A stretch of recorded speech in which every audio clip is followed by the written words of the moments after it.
only do audio. So Oh. here we are. Hi, Kevin. Hey Deb, how you doing? I'm good. I'm actually very tired. Yes, So to the audience, if crazy. I think the good news is I'm sufficiently tired. There's probably not going to be a Deb rant. Some of you, Oh, come on. some of you will That's what be, I come here for. some of you will be happy about that, and some of you will be disappointed. But I wanted to let you know in advance. If you're here for the rant, it might be, I might have one, but it might be quieter. It might be like without the hand waving and that sort of thing. It might be one of these like slow boil kind of things. Or like All right. I used to get so scared. My dad would get mad, and the mad that made me terrified is when he was very quiet like this and he would Mm, talk like this. Then I knew I was in big trouble. yeah. That was my mom was the loud one. Yeah. And they believed in punishment when I was young, I guess compared to kids these days. But Yeah. she was the loud one, and my dad was a quiet one. And I made the mistake when I was young. She'd used to do a spanking or whatever, whack you upside the head. And then when I was old enough that I like laughed at her when she hit me, that's when my dad came in. And yeah, he was the silent one that he just grabbed. He did this thing, especially if we acted out of line in a store. He'd grab you by the hair of the back of the neck and lift you off the ground by Ah, it until we'd stop making a fuss or whatever we were doing. the good old days. All Exactly. right. I miss it. So here we are at, and I started numbering these. I'm going to go back and number the others, but number 4, this is our fourth engineering reason. It's kind of like the blending of engineering politics and reason we learn. Engineering reason podcast and uh, whatever video. It's both. You Yeah. have it as a podcast. You have it as a podcast. I have it as a video, and then there'll be clips. Mm, So I think we have a great topic tonight. This we is do. Kevin's topic. I thought it was fantastic. So why don't you introduce our audience to what we're talking about today? Wow, you hyped it up so much. I hope I can deliver. Yeah, so I think something that's just been in my mind. So whenever I talk about something, or when I have someone ask me what ideas were you playing with, it's always normally based on the latest book that I've done or just the latest thing that I've done. And as I've talked about in probably like every engineering reason episode so far, I'm doing this thing with Truman: A Return to Reason, where we review F.A. Hayek's classic book, The Road to Serfdom.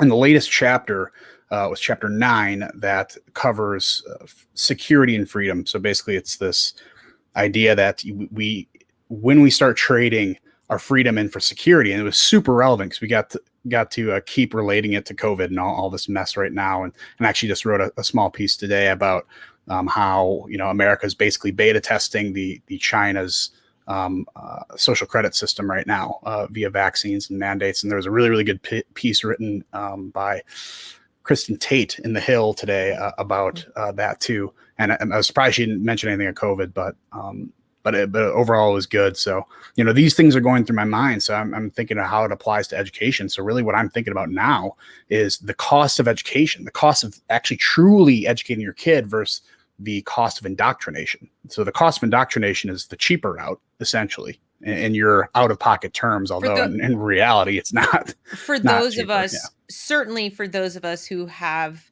come to that realization that state-run education at this point, I'm going to start calling it that. By the way, I refuse to call. I don't like to call it public schools anymore because it sounds like we the public or we the people have anything to do with it, and we really pretty much don't, except that we keep using it. But and it's compulsory, so I'm going to just keep calling it state school, and not state Mm. school like college, like state run education. The um this when if you believe that that's what it is at this point, is indoctrination in pretty much every subject area, all the way from kindergarten all the way up, then yeah, that's what your kids are getting. Your kids are getting indoctrinated, and they may or may not get a little smattering of education here and there. Well, I've they talked to learn people say, things, that's for sure. yeah, they learn stuff. It's not like, they're not learning anything that might be remotely useful. I mean, they could still do a little math, they could do a little this, a little that. But the national report card makes it pretty clear. They're not proficient. Mm. Nationwide, we're not proficient. We're at basic. We've got maybe 70% of kids achieving at what they call basic level. For those who don't know, basic explicitly means, it sounds okay, but it explicitly means that some of the core components that you need to have learned to be proficient are missing. They're not there. And proficient is not the same as advanced. There's a whole separate category called advanced. So if you hear proficient, you say, oh, that's advanced. No, it's not. Proficient is what you and I would consider good enough, like sufficient. So here, proficient as sufficient to function. And, at that age. And so we talk about 12th grade. Now we're talking about 18-year-old.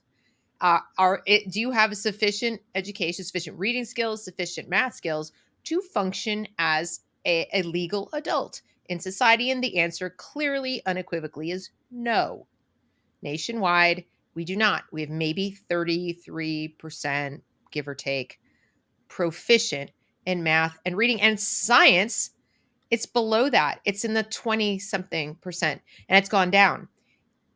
Science, we'll get to this thing because you're an engineer, right? Yep. Okay. So when we talk about the costs, I think that's where the science piece is going to be really relevant. I mean, not that math and reading aren't, but if you don't understand science, I think that might be relevant to things like you need to have a vaccine passport. Oh my God. Well, there's an advantage. I mean, you have to, the Stalinist Russia understood this. There's a lot, Germany in the 20th century understood this, that you have to have a basically educated population, like proficient in reading, because you have to read the propaganda. And otherwise, the propaganda is basically useless. So you have to be able to teach them the base functions. But science is something like that you move from science, the study of things, to science trademark over the E, that the brand of science we want you to learn, that is effectively that's scientism, right, which is something different. But even the Soviets placed a high value on science the way you or I would. Even they considered it to be, they would push people to achieve Nobel prizes and things like that. That was a big source of pride. And, getting Sputnik into space and things like that. They were super proud of Chernobyl and their nuclear program. It's just what did it in wasn't that it was technologically, backwards. It's the bureaucracy of the system and the, he did it, not me. That and the, trying to be on everybody's good side and being afraid to say what was really going on because you get in trouble with the party. That's what caused the Chernobyl disaster. It wasn't that they didn't know how to run a nuclear plant. That they understood nuclear technology. They had some of the finest scientists in the world. So even they kind of did it. So we're not, though. We're not. Yeah. So yeah. Yeah, it's sad. But so I was researching numbers just to look at this, getting a good comparison between the two. So the numbers I'm going to give you are really going to make everything you just said so much more sad. But here we go. So I looked up the numbers of public spending per pupil. This is according to World Population Review, which is confirmed by a whole bunch of other sources. But just in 2021, the newest data, or I suppose it'd be for 2020, is the K through 12 average on funding, federal and local funding per student is 14,840, and then the average spending is 12,612. Now, when we talk about spending per pupil, it varies greatly from state to state. So as an example, the highest state in per pupil spending is actually New York at $24,040.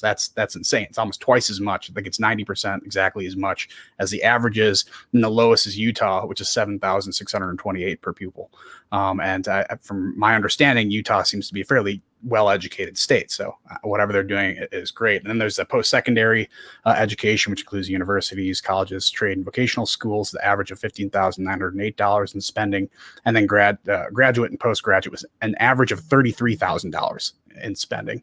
So when people look at this, because there's a big talking point going around in the more leftist circles that say we're defunding, we're defunding education every year. So what do you expect to happen in results in education? And that's just not true. But the fun part about data is you can manipulate it any way you want, depending on how you present it. So the way they typically present it is that 11.6% of our total public spending goes to education. The international standard of developed countries is 15%. So it's below that standard. Also, 4.96% of our GDP is spent in education, which the average of developed countries is 5.59% of their GDP. But we are the fifth highest in actual spending in US dollars. And the other thing you got to remember when we talk about spending per GDP or spending per public dollars, our military defends everyone. So there's this large chunk of military spending that we have that no one else does. And then they shame us for it and tell, Germany does their thing once every 30 years or so. And then we got sorry, Germans, but or really anyone. I mean, China, the Russia. So they rely on us to defend everyone at that time. So, they'll make fun of us for spending like that until, a problem arises. But then I also researched the cost of homeschooling education, which from what I researched, the average costs go from $700 to $1,800 per student. Now, you said it can definitely be a lot higher than that, depending on what you do. You can pay for outside services, you can pay for tutors, which can get expensive, but it's actually nowhere near. When I first looked this up, I expected it to be like $4,000 or $5,000 at least per student, and this is actually a lot lower. And now, with tablets and everything like that, you have all of these online services that'll help you kind of guide through the material. Because for me, the hardest part, I think, for teaching would be like, okay, how do I develop? To me, in my head, I'm thinking, all right, it's got to be from 8 to 5 or 8 to 3, and I need to develop all the material. So that's going to take such a long time. And then you realize, oh, wait, there's services set up for this stuff. I didn't realize But you that. don't have to do that, Kevin. I mean, Exactly. this is what I've been trying to tell my audience, because that what you just described is the biggest misconception of homeschooling. Parents who think I have to recreate school at home, what they don't seem to understand is the entire structure of school, okay, is for standardization across large groups of people. So it's a factory model. You've got little people widgets and going through there. And I didn't come up with that. That was I think Onar or somebody else. It might have been Philip. It might have been Onar from locals, but that's what it is. The Prussian model is a factory sort of model, industrial type of model, and you don't need to do anything close to that. What parents who start homeschooling quickly realize, and that's usually the catalyst to becoming an evangelist for it, is when it clicks in their mind how little time it takes each day to get their kids a superior education. It's like the light bulb comes on and they go, oh my God, why did I do this years ago? This is so much easier. From everything from how much happier their children are, how much better rested they are, their behavior improves. You can even ask them to pick up their stuff around the house because they're not like, Mom, I just spent 8 hours at school and I have 3 hours of homework. You're being so mean. And I know, because I've been there, that it's a lot easier to fall back on, oh God, yeah, you're right. You have had no time. You start to feel bad for them. And then suddenly they can't boil water. They don't know how the vacuum works. They don't take out the trash. So, and those are life skills. I'm not saying we have children to be our little house servants. I'm saying these are life We all skills. start somewhere. You got to pick up after yourself. But they're spending more time in school than ever before. They are eating meals at school. School would like to monopolize even more of their time and have that from 3 years old on. And so I think parents turn that and think that's what education is. That's what home school has to be. And it's like, no. Does your kid need to wait to use the bathroom? Does your child need to wait to get the attention of the teacher? Does it, like all of the waiting time is gone. All the transport, all the going from this room to that room to the other room to the outside to the inside, all of that's gone. And if you have a child that like prefers to skip breakfast or eat breakfast at 10 in the morning and then, instead of at 7 or 6, and they, in where I live, they have it exactly backwards. Little kids tend to get up early, right? Usually little kids are like, hi, it's 6 a.m. I'm awake. Yeah. The My daughter's 6-year-old up by 5 and just right. like The little rolling kids are around. like, Yeah. meanwhile, the teenagers, 11 o'clock in the morning, they're like, I'm sorry, what? It's day? So here, they structured the opposite. They have the kids showing up at high school at 6:45 in the morning, and the little kids have to be at 9. Well, by 9 o'clock, the little kids are like, it's time for nap. I mean, whatever. And I don't know a teenager who's awake mentally at 6:45 in the morning. It's a rare kid that is that much of a morning person. It goes with their biorhythms. It's the age. But why did they do that? Because of the transportation schedule of the bus company.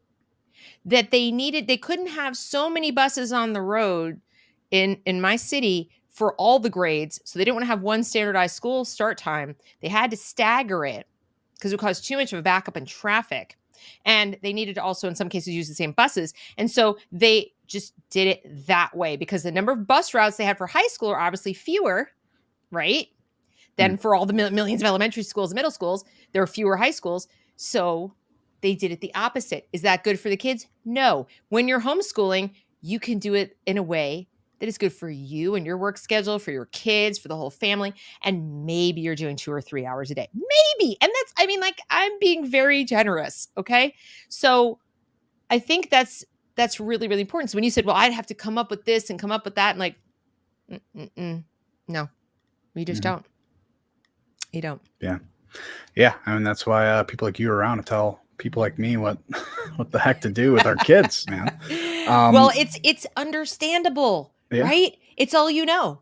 And your kids have gone, and you think like that, well, surely they structured it this way because this is what it takes. This is what it takes to educate a first grader, second grader, whatever it is, whatever you've got. And if you're not a teacher, all right, see, this is kind of bugs me about teachers. They know better, right? But if you're not a teacher, why would you know? So one of the things I tell people is schooling and education are not synonymous at all. It does not take 12 years. It does not take, 8 hours a day. It doesn't necessarily even take 9 months of the year. Most homeschoolers homeschool year round. And that doesn't mean, again, that they're all day. It just means that summer comes and they don't just abruptly stop doing the learning activities. So it's not uncommon to find homeschooled students who graduate academically anyway early, because it's arbitrary. Parents can maybe drag it out longer because they don't think their children are emotionally mature enough to be graduated. But if they're just thinking, okay, we got the diploma, we got all the credits the state requires to have a diploma, and you're only 16, okay, you can take the next 2 years to work and have a job, because you work at 16, right? So go work. You work as many hours as you want, save up a bunch of money. And then if you want to go to college, these are the opportunities that I don't think parents even think about. They just assume they're going to have their kid in the house all day till they're 18 years old. And they go, oh no, I'd kill him. I couldn't do that. And you're like, well, who said they have to be inside your house all day? Who said it had to be you? Who said any of these things? But they are picturing, I got to find a room to put a blackboard or a whiteboard or a whatever. No, you don't. Yeah. And then, I'm researching all these costs. I'm trying to be like, okay, what's worst case scenario for someone who has to go to homeschooling? And it doesn't appear like there's any, like federal tax breaks or tax credits for homeschooling. I looked at like state. It doesn't really seem like there's any for state. There's like 4 states, and the requirements for them are like weird and seem like they don't cover a lot of different people. Also, if you own a home, you're still paying property tax, which goes to like a school tax. So you're not getting out of that. And also, I mean, you do pay for anyone who sends their kid to public school. You normally do pay for, outside of just materials, you pay for other expenses for them to do field trips and stuff like that. And uniforms. I've researched, right. When I researched like $500 or $900, but that's ever growing. It seems like you made a video earlier today about partially that the expenses here are always growing. And I think we've talked about before, it seems more and more that there's always the teacher is reaching out via email to say, oh, can you send in money for more supplies or send in extra supplies? Like, okay, where is all this, $12,000, $12,600 per student? Like, where is that all going to? I hope they're spending it appropriately. But, even if you do have to spend, a lot more money and a lot more, it really depends on your situation, that is the price you pay to get your child an education. And one of the quotes that really stuck out to me that F.A. Hayek had was this one, quote, freedom can be had only at a price, and that as individuals, we must be prepared to make severe material sacrifices to preserve our freedom. So the price for proper education might come high in material costs, again, depending on your situation, but the price of allowing your kids and the next generation to be indoctrinated in public schools and by teachers' unions might cost you your liberty in the end. So we need to balance our costs in different ways. And I think we kind of forgot that. We think, oh, if we have to spend money on it, if we spend, if it comes out of our bank account, then it's a bad thing. Government should be paying for it. And we don't realize it also comes out of our bank account in a different way. And that, you have to weigh the costs here. I would challenge that anyway. I mean, we talked before we came on. I've sort of come out of the closet this week, and although I think I've said it before, but not in this many words, that I'm an abolitionist. I think that public schooling is antithetical to the preservation of liberty, period. Mm. I don't think that state-run schools belong in the United States of America. If the goal, as Benjamin Franklin put it, if the Mm. goal is to preserve your liberty, if that is anything you want anymore, then they don't go together. Because as Carrie McDonald said the other day, the schools are working exactly as designed. This is what they were for. People widgets, right? Mm-hmm. So if you are so attached to the idea that, well, they took my money anyway, well, then I have to ask you, do you have a 401k? Do you pay for private insurance? They have Social Security, they're taking it from you. Are you going to rely on that? Are you relying on that for your care in your elder years, or do you It'll have a totally be 401k? around by the time I'm Do you have 65. do you have an IRA? Do you have other savings? Because you should. Okay, so these are your children. I mean, let's just have a chat about that. These are your kids. Mm. And a lot of us, well, what about the poor? Okay, are we really talking? Are you poor? A lot of the people I'm talking to, they're not. Mm. They're not. They're middle class or they're above. And even some people in the working class, where you look at how they're living their life, whatever, and the amount of time and care they put into where they live, what the home they live in, the car they drive, even if it's used, whatever. They put a lot of care, a lot of research, a lot of time in it. I got to get the right one and so forth. But they just go to the school to which they're assigned by the state. And as Carrie said, would you go to the grocery store you're assigned to if the government came along and said, we're going to have universal basic food because you need food? Because we need education. The government should pay for it. It's like, you need food. You need food arguably more than you need education. Should the government pay for it? Should we collect taxes so everyone can eat a universal basic, a standard basic diet? And then you go to the grocery store to which you are assigned based on your zip code? And most people would say, are you insane? And even with EBT cards, there's like a small list of things you can't buy with them, but you can still go get pretty much what you want, right? But not with education, not with what the food for the mind of your growing child. You wouldn't feed them junk food. Well, you might, but you would not as a steady diet, not like every meal, every day for 18 years. You wouldn't do that. Why would you just accept it if the government goes, here you go. This what we decided you should have here. And we took the money to pay for it. And you have to show up unless you got other plans. And I'm seeing people defending it. I have no problem with people getting mad about it, wanting to fight it, saying this is crazy. I'm right there with you. But the people say, well, I want to fight it so I can keep it. No, sorry, I'm not on your team. I'm not on your team anymore. I was a little on your team, but only because I care about your kids. And I thought if you were going to keep using this, I was going to try to help it be better for the kids. But now I'm not on your team anymore. Sorry. I'm just not. Yeah. Not gonna lie to you.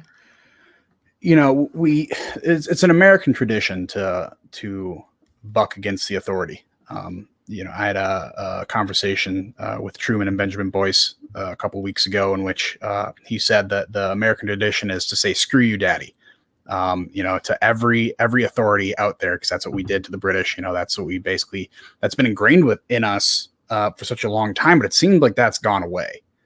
Right. So, the COVID thing is a good example of this.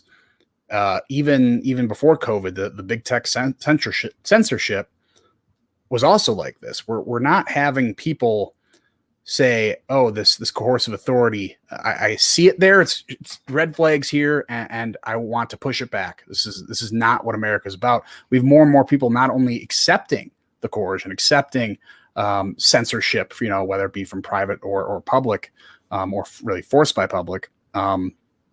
You're seeing them actually advocate for it.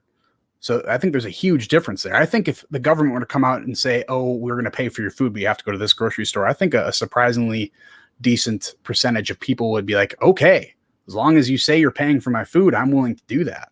So I think the natural pushback against the authority of the government is getting weaker and weaker. And I think a catalyzing moment like COVID, even though it's something you should take seriously, it's something that has kind of shown us, like I wrote a little piece earlier, that I think a lot of the coronavirus mandates and stuff like that, especially how they're ramping back up again, is like an American beta test for the Chinese uh, um, Mhm. social credit system, Yep, for because sure. you're already seeing that filter through some payment systems like PayPal. You're seeing it flow through big tech, and there are all these things that we're like terraforming in America to look more like China, Mhm. and it's dangerous when we don't push back against it. And I think education is one of those. It should be so obvious. Should be so obvious to be like, I don't want you toying with my kid's brain. I want you, if you are set out to do what you're supposed to do, if you are an actual school, an institution for education of any sort of learning, higher or lower, basic, it's preparing kids to be adults in the real world. And we seem to put that on the back burner, and we're putting all these other things in front of it.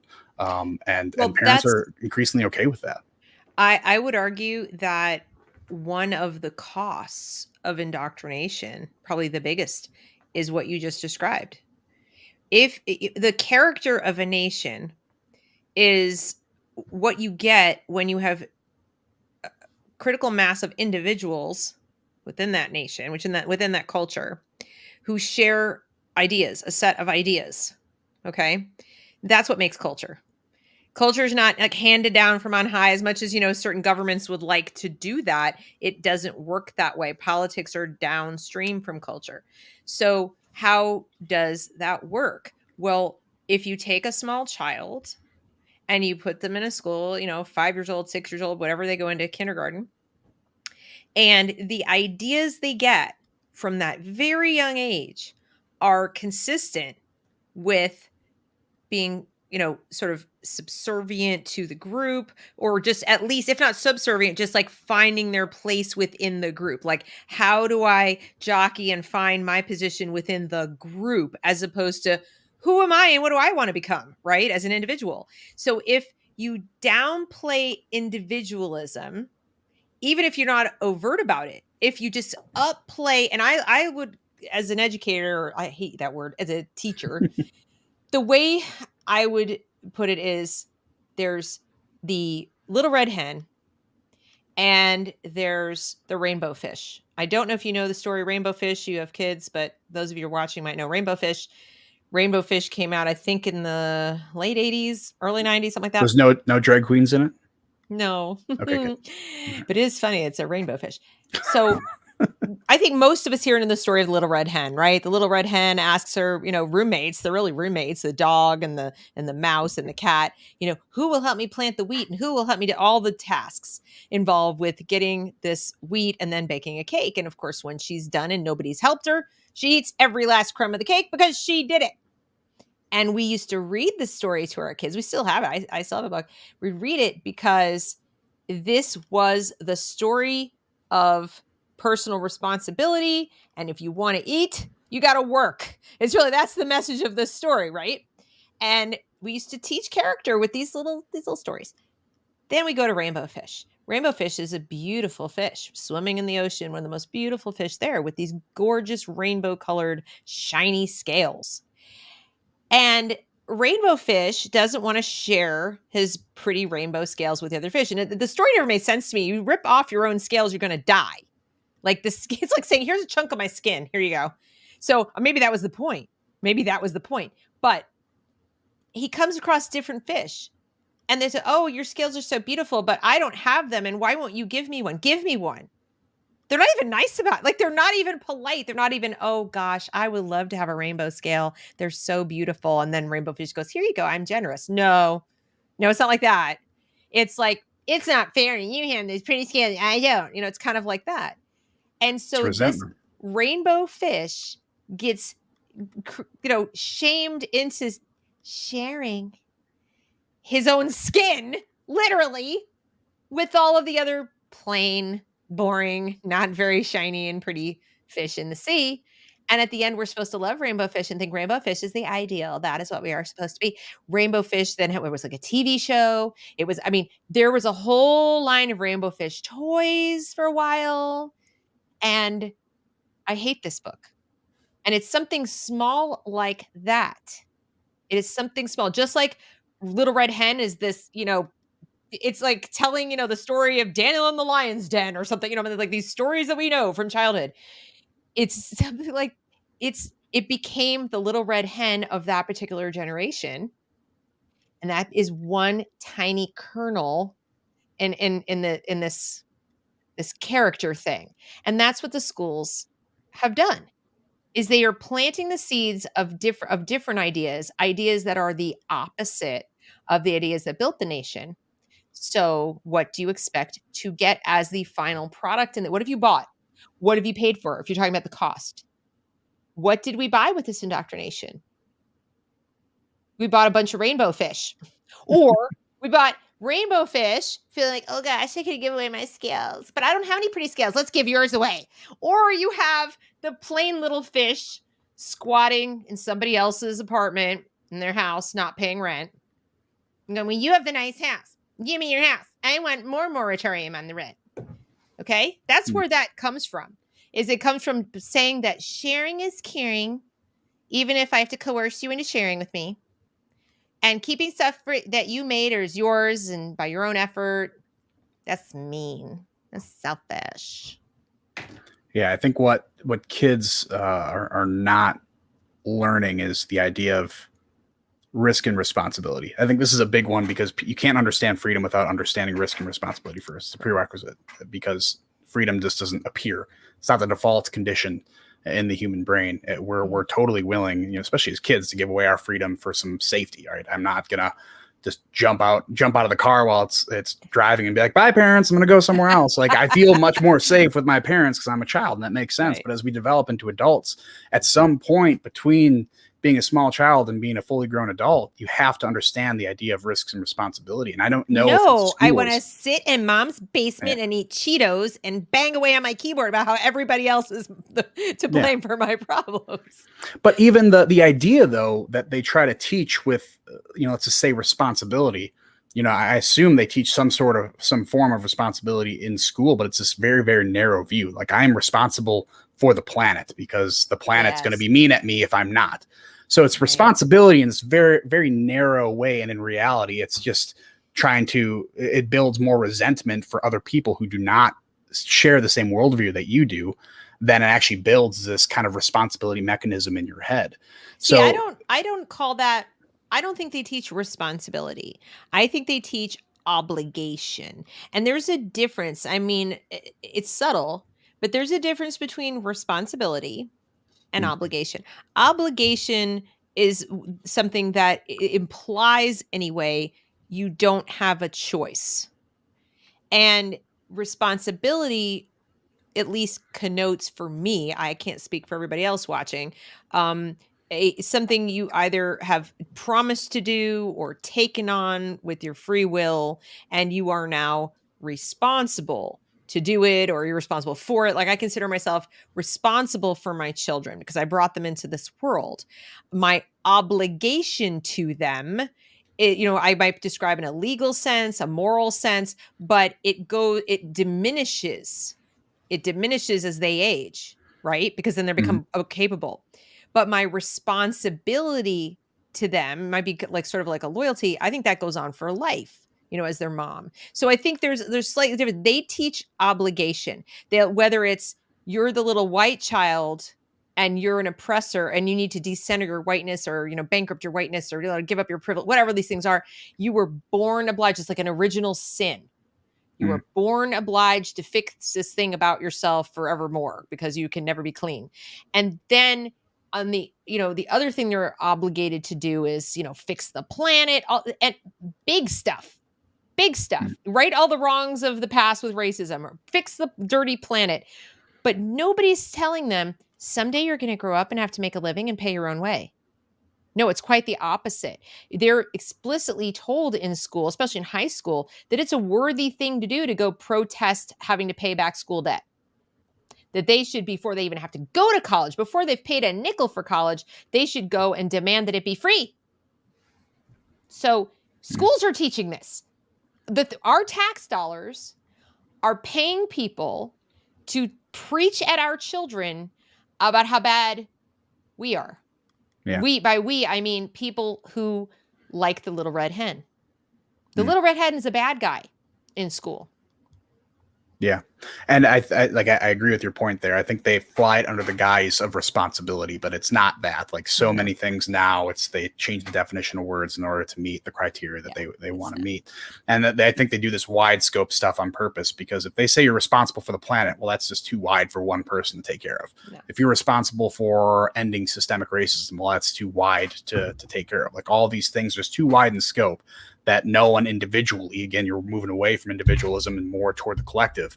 You can't make these changes as an individual. And I think that's very, very intentional. And the other side of that risk and responsibility is the risk.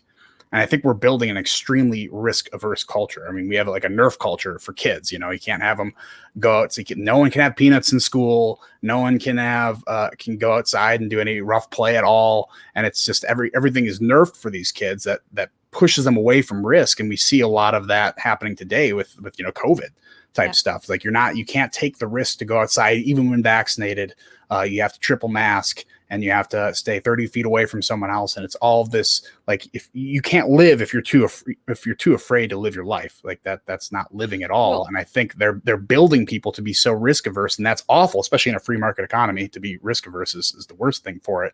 That I think we're going to begin to see, this next generation come up and the same problem that happened in Europe, during Hayek's time, that he talks about, that the UK ended up, instead of being an exporter of culture, they became an importer of ideas, and that's when you could tell that they were done. Like they're going to cease to exist to be that world power.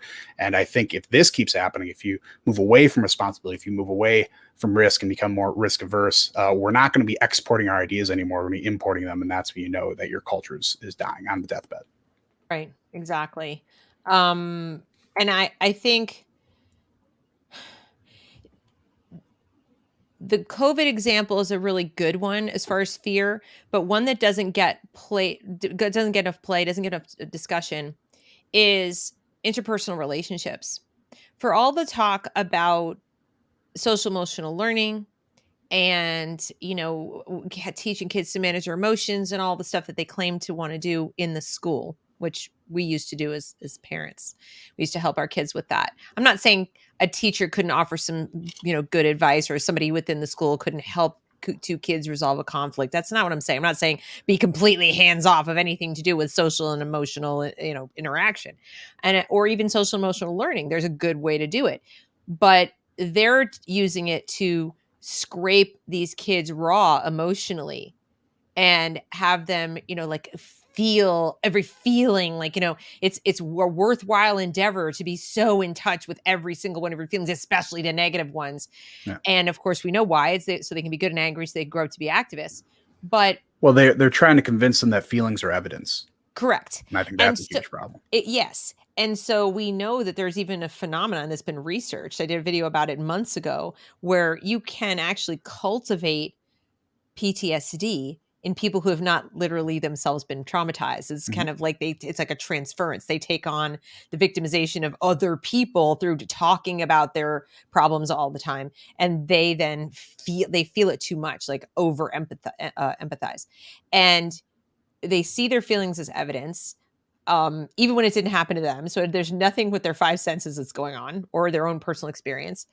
Um, and kids who, whether they're healthy or not healthy, it almost doesn't matter. Whether they're the kid who's completely, absorbed the victimhood mentality, or the kid who has to deal with those kids, who hasn't. And I would say that my kids fit into that category. They're the ones who used to get in the car at the end of the day at school and just be like, oh, I can't take this anymore. Like these people, right? They're both hurt. There's a cost to both of them. Obviously, it's not healthy to go through life feeling like you're a victim all the time, but it creates a tremendous amount of fear and avoidance of interpersonal relationships if your impression of other people, especially your peers, is they're either going to be, like one of those people, or they're going to demand I join a group that I don't want to do, or they're going to demand to know my pronouns, or they're going to, like it's a minefield. And so, and when you have a little phone, when you have this, it's a lovely little barrier. Well, I don't necessarily have to actually interact with a real live breathing human face to face. I've been told my every opinion, my every utterance is worthwhile. So I can sit here sort of safely, like no one's going to punch me in the face, and I can say whatever I want to say and emote all day long, and whatever, and or ghost someone I don't want to deal with anymore. There are all kinds of things that come up where these kids, there's a cost to their ability to function as human beings, as humans existing with other humans. So what I don't like want to even deal with anymore are the people say, well, what about socialization? I'm like, what about it? That isn't what they're getting at school is a kind of a socialization that teaches them that real socializing with people you actually care about and have similar interests with and so forth is something you aren't going to be able to have, because you have to first walk the moat full of crocodiles and then the minefield and then climb the barbed wire fence of that person's potential issues, and that's if you don't have any of your own that you've now got, and it's just too much trouble. And like I said, I see it even in my own kids who are the ones who see the victim people as like cuckoo, but that keeps them isolated. Like, oh, I'm not talking. No, I'm not going. I don't know those people. I don't know what they're probably crazy. I don't want to have anything to do with them. So they're all alone. This is one of the loneliest generations, I think, in history. And yet they have so many different ways to interact. Never mind COVID. Before COVID, that's not, the whole like, oh, mental health is hurt. It's like, yeah, mental health was hurt on top of hurt because it was already really bad, because they've been taught that everything is terrifying. And it's not that the teachers go in and say, be afraid of your peers and you might hurt their feelings. They've taught them cognitive distortion and how to hyper feel their feelings. So they don't know how to talk to another person without second guessing everything that comes out of their mouth. Or conversely, they reason, or maybe it's not reason, they've just figured out, probably from nursery school on, they've figured out how to be the bully. In other words, how to be the person who gets to set the rules. And there are two kinds of people now in school. Used to be all different kinds of little groups you could, like fall into. We called them cliques, whatever you want to call them. You could sort of fall into them. There was a little place for everyone, and it wasn't based on immutable characteristics, not really. And now it's like the people being told what to do and how to think, and the people doing the telling. And that's it. And that's even at the social level. You've got the bullies who basically say, this is my group and you can only be in it if you fit this list of criteria. It's sort of like a super clique. And the kids will go so far to belong to that. They'll, take hormone blockers and puberty blockers, change their bodies, mutilate their bodies, abandon their parents, run away from home, stop eating, like whatever it takes to fit into that. And people say, well, Deb, that was always the case with school. Yeah, but it's like amplified now because it's virtuous. The bully person has figured out how to do it and stay virtuous. If I make it about sexuality, if I make it about gender, if I make it about race, I get to bully you and I get to pat myself on the back and I'm a good person about it. That didn't used to be the case. Yeah. I remember telling this to my son, to me, the fear is always having your kids to grow up to be the bully. And that's something that I always dreaded. And what I've taught him is, growing up through school, I recognize three different kinds of people. I recognize bullies, the people who got bullied, and the people in the middle who could stop the bullying. And it's best to be that person who's in the middle, who has the ability to stop the bullying. But now it seems like, if you step in between a conflict, you're a bad person. There's also these anti-bullying campaigns that are, and this is going to sound weird, but I think bullying has their place because it teaches people how to be tough. And it also teaches that third type of person how to stop bullying, because that's an extremely important part, I think, of growing up. But now it seems dangerous now. Yeah. I mean, it's really dangerous now. Well, I think it's dangerous now. And the type of bullies you're talking about now is not the bullies. This is sick and demented. And now with anti-bullying campaigns, I think for a little bit there, the only allowable bullies are the teachers. Like they say, none of you guys can be bullies, only I can be the bully. But now we're starting to even change that where, it's the loudest people in class. Now some teachers are even scared of the students because of how, they can be retaliated against depending on these certain features. Right. And like you talked about socialization, and funny, I wrote down the question, do you think social media has something to do with this, right before you went off on social media? So you already answered the question, but I think we're moving from socializing to categorizing. everything that goes through your head now Yes. has to be a category, and Correct. try to place all these categories on the person before you go. It's this, Yeah. I think, well, what's her name? The grifter who wrote the White Fragility. Yeah, Robin came, DiAngelo. yeah, and she came out when she learned she was white. She couldn't step outside because like horrifying. It's like, well, that is a type of categorization that's damaging to you, especially to you, but damaging to everyone else. It's like if you have to run through these categories every single time you interact with someone, whether it be their skin color, who they voted for, who their family voted for. It's something that's, if this kid grew up and there's a Trump sign in his yard and the kid saw that in his yard on the school bus, then now this kid could get bullied, like sanctioned bullied in school. And there's all these categories that have to run through your head, and you're not even worried about socializing anymore. You're worried about what you can't say and Right. what you can't get in trouble for. And again, this builds that risk averse culture that, like, I don't want to run the risk of talking to anyone because it's a scary thing now, because I can be ostracized, but not only kids, but by the administration, by the school. So Right. it's hard to socialize now. And it's gotten to the point where you mentioned COVID, but I would lay odds that the average kid is 10,000 times more afraid of getting, categorized, mischaracterized, or whatever, than they are of catching that virus. I really do. I think it's a small subset of kids who are even like, I mean, they know what's going on, but I don't think they're scared of the virus. I think they're terrified of They're they're everything else. they're scared to take off the mask, not because of the virus, but because of the virtue signal that comes with taking your mask off. Correct. And that's coming from their parents and the adults and their surroundings. The other thing they're increasingly afraid of at younger ages, it used to be like teenagers, and it was a developmental stage that you were afraid your parents were going to embarrass you. And it used to be like if you dropped your kid off at school and you went, "I love you," the kid would be like, "Mom, oh God, stop. Leave me whatever," right? But now it's if you walk through the door, even my kids, I'd go in, for a meeting at the school or to try to talk to them about something. And my kid would be like, "Why are you here? What are you doing? Why are you at school? Who are you talking to? Why are you talking to them? What's going on? No, mom, please, please, please don't. Mom, don't be you. Can you just not be you for a day? Can you just, please, mom?" It's like I was my poor children. And you're caught between a rock and a hard place. And this is going to be the case for parents now who are aware. Like they've woken up, they paid attention to the virtual schooling, they went, and they say, "I'm just going to be more involved now. I'm gonna go in. I'm gonna ask to see things. I'm gonna stay on top of this. And I'm like, are you now? And you know what you're going to have sitting at your dinner table? You're going to have a petrified child. You're going to have a kid who goes, "Please don't. I'm begging you. Please don't go." Right now, some people say, "No, my kid is on board with it." I'm like, okay, great. Your kid is is special. They're not the norm. Most kids are going to be like begging you to stay out of it because they're so afraid of blowback. They're so afraid of Yeah. standing out and being on other people's radar. It's a Mm. terrifying place to be these days.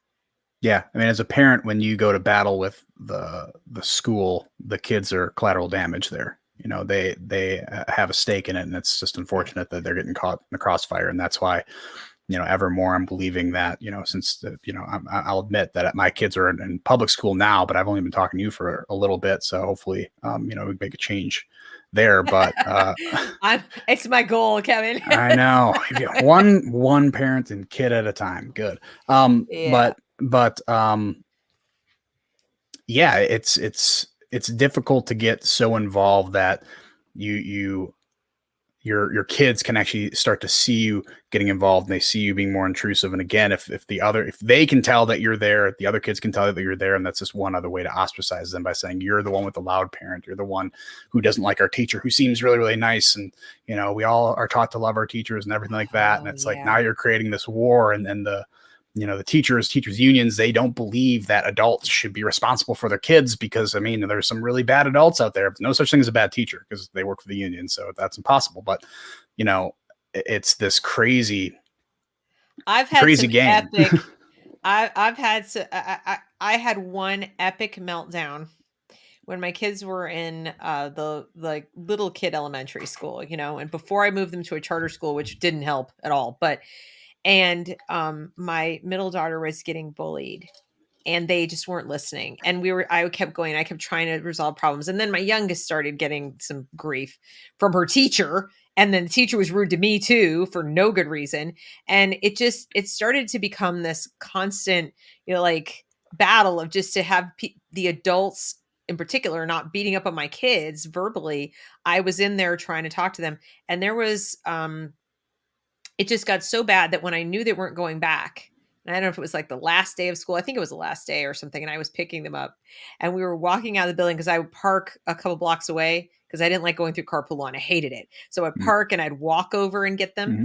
And we're walking across the way, and there's that parent who's doing like the carpool line and going this way because somehow this helps. Somehow this does something. I'm not really sure. But anyway, so I'm walking across the thing and I couldn't help myself. I turned around and I go, goodbye, and I like to the school. And I said more than that. I said the principal's name. I was like double fisting it with my fingers. I was doing this.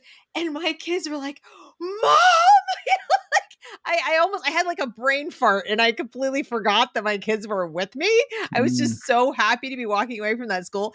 And all the people in carpool line were like, what the hell? And I just couldn't help it. It just all came out because I tried to keep my cool throughout all the fighting because my kids were still in the school. They still had to go there. So I didn't want to have any kind of a fight or a meltdown because then they could get in trouble. But when I knew it was over and I didn't ever have to be nice to them again, something exploded out of me and I just was like, yeah, like this. And unfortunately, I had an audience and I didn't realize it. And my kids were like, Mom, what are you doing? And I was so embarrassed, but I was like, I'm sorry. I kind of like gathered myself together and like walked down the street. But it's horrible. It just builds up in you as a parent when they talk to you like, I don't know, like you're a child.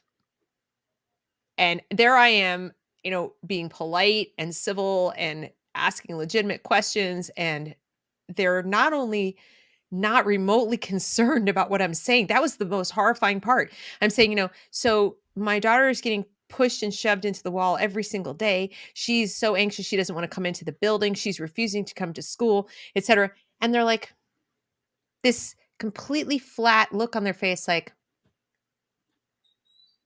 this. Like, what do you want us to do about it? That was so disturbing to me. I would have expected, gosh, really? Oh my goodness, how terrible for her. I mean, even if they were faking it.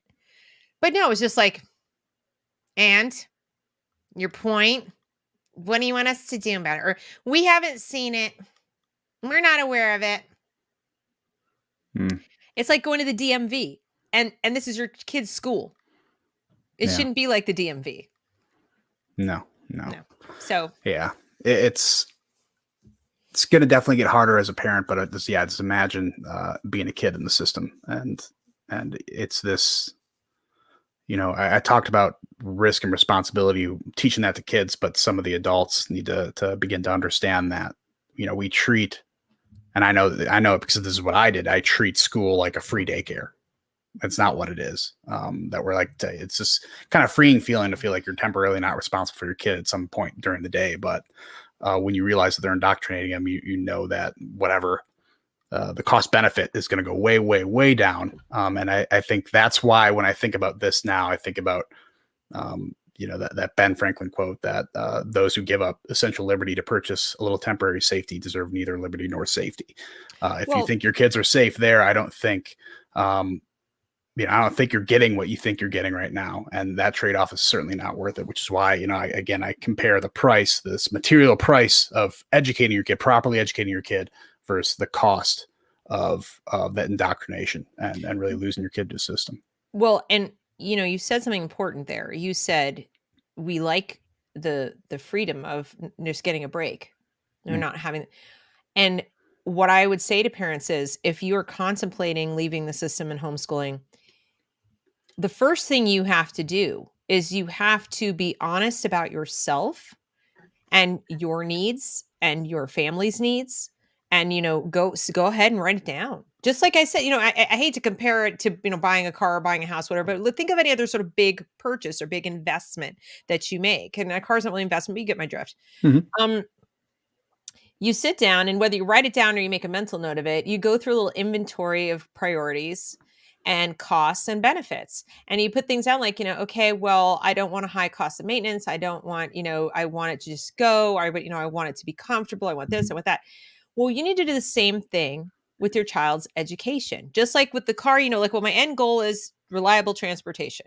Okay. Well, my end goal is a responsible, well-adjusted, happy child every day of their childhood, if possible. I mean, that's the goal. I mean, none of us want our kids to have a bad day. They'll have them, but we don't sit out going, 20% of their days can be horrible. No, the goal is that we strive that every day is going to be a reasonably on balance, happy day for the kid, because you get to be a child for this teeny tiny little period of your life. So that's your end goal. And then you say, okay, well, my kid's not going to be happy if I'm not happy. Right. Mhm. Whether it's mom or dad, if we're stressed out, if it's costing us too much money, if it's, all those things, those are very real, valid concerns. You have to own that. And if you say, no, I need X amount of hours break for my kid just to continue to relate to them appropriately, or because I have to work or whatever, then okay, you put that down. And that's when you think of things like, okay, I need to find a micro school setting, or I need to think about a pod, or you know what, I probably need to find a co-op so I can share this with other parents, so we can give each other a break. Okay. You've got to be honest with it. This isn't about being heroic. This isn't about you will end up being a hero for your child. That will be an offshoot of this if you do this. But you're not trying to be the Martha Stewart of education. Okay. You're just trying to do, and I'm here to tell you the bar is pretty low. So that's good news. You're trying to do a better job than they're doing, for starters, and then to do the job that your child needs. Now, it's just like, I used to tell people with feeding a baby, your job is to feed your child. Your job is not to breastfeed. Now, I'm a proponent of it. I think it's great. But the ultimate goal is a healthy, well-nourished child. So if you can't do it or something's going on, you do what you got to do. Well, the same with homeschooling, private schooling, whatever you want to call it, is you look at all those priorities and you figure out what's best for you. So if you need a break from your child, find people to help you in the community, figure out a micro school option. So there is no one size fits all, and that's what makes it great. What makes it better immediately than public school is it's not a one size fits all solution. You're not trading one cookie cutter thing for another cookie cutter thing. You're trading one factory model for the whatever the Kevin school is. Okay. It's whatever you and your spouse figure out it should be that works for your needs. And that's what's so beautiful about it. And then the same thing for how your child learns, how fast or how slow or how whatever. There's no level. There's no like, oh, you're behind. There's, are you learning? Are you making progress? Let's keep going. There's no one going to stop you arbitrarily if your kid wants to keep going. They want to do a whole month of nothing but math. Okay. I mean, who's going to come in and say, oh, no, I'm sorry, we need to cover this other thing? I mean, you might want to do that, but there's no one else who's going to tell you have to do that. So, and that's more like real life, right? Mm-hmm. Until you choose a job that's very regimented or whatever that, tells you what to do every minute, and you may not do that. A lot of people don't. Real life is waking up each day and making choices that serve your rational best interest, we hope, right? Isn't that also the thing you want to be paying for with your benefit? What the cost should pay for is, not just the happy, healthy adult, but the one who is functioning in their rational best interest. Because then you end up, if you have lots of individuals doing that, what does the country look like? What does liberty look like? Right? Yeah. It looks a lot more sustainable to me. So I see it as a very, very high cost to continue to go with a system that even if we're being ultra generous and saying it's 50% indoctrination, and I think it's very generous. Well, that's it. Well, I can live with that, right? Right? No, well, my daughter. Okay, I keep mentioning my own kids, but I there's a little bit of wisdom that comes out of them every now and again. She came up with one of the best analogies I've heard in a long time for the public school system. And she said, it's like when you get the milk, right? And they look at the expiration date, and it says the expiration date was just, today or yesterday or whatever. It's like real close. And you think, oh, this should still be good, right? And you pour it in the glass and it comes out cheese. Right? It's like, it's not good for whatever reason. Like, it's a little chunky. It's been open too long. And how if you open it and the expiration date is like right then, it's still going to be bad. So it's like, but the expiration date says it's fine. It's today. It should be fine. They could still sell it in the store. It's fine. Like she's doing Mhm. this whole thing. She's like, they're like, but it's cheese. But mom, it's literally it's cheese, and I thought that's brilliant. It's like so perfect because that is what it is. Is people like, but it says it's school. Like they said, it says first grade. It says school. It says it's good enough. The government went accredited. It's fine, right? It's Mm. like it's cheese. Yeah. How do you not see that? So I thought that was pretty She much must be your captured. daughter. Yeah, it Yeah. was it was pretty good. It was pretty good. Say, well, I'd say I'm from Wisconsin. Sometimes you just got to chew your milk up here. So, um, Yeah, you but guys drink cheese. I forget. oh yeah. Um, so we're at an hour now, and I Yeah. think we got a lot of good stuff in here. One of the parts that kind of made me think of a previous conversation we've talked about. Some of the barriers for people going from a public or even private school to homeschool. We covered the costs. We covered, the trade-off cost of actually getting a proper education for your kid. But another barrier there was a lot of people are afraid that their kids are not going to be as socialized when they're, off studying by themselves rather than being in school. As school is an area to socialize. Well, we just covered today that socialization barrier is basically gone now.